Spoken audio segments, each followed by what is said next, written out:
Bonsoir. Vous est-il déjà arrivé de demander à une célébrité de vous signer une orthographe? J'ai dit bien une orthographe. Si vous avez dit oui, eh bien, il s'agit d'une grosse erreur que nous allons corriger ensemble dans ce rendez-vous intelligent. Bon à savoir sur Congo 26 Télévision, la chaîne de l'unité nationale.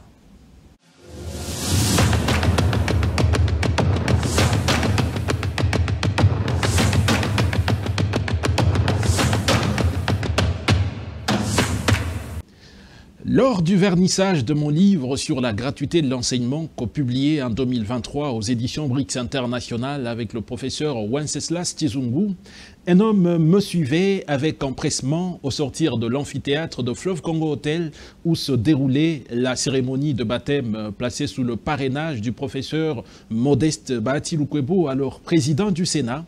L'homme m'adressa la parole, sourire aux lèvres. « Monsieur Bissimois, pouvez-vous me signer une orthographe s'il vous plaît ?»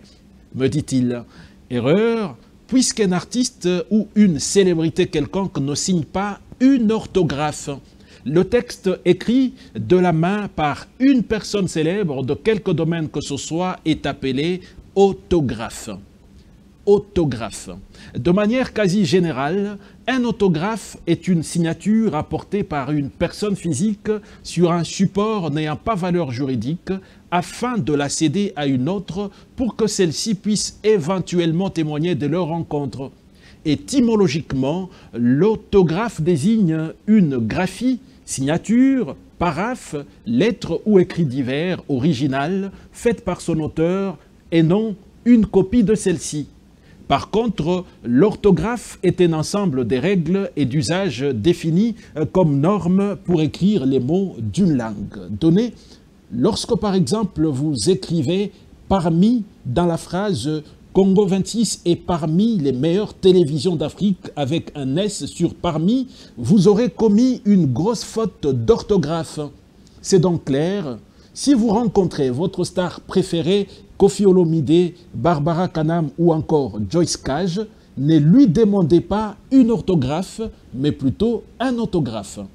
Oscar Bissimois, je garde jalousement les autographes de l'ancien Premier ministre Antoine Gizenga et bien évidemment de Maître Alfred Liolo de très heureuse mémoire. Je regrette bien évidemment par contre de n'avoir pas pu obtenir l'autographe du Saint-Père, le pape François, lors de sa visite apostolique de janvier 2023 en République démocratique du Congo. Est-ce que vous avez gagné en connaissance? Eh bien, votre savoir est notre cheval de bataille. Restez fidèles à la chaîne de l'unité nationale. Quant à moi, je vous retrouve très prochainement avec un autre sujet. Au revoir.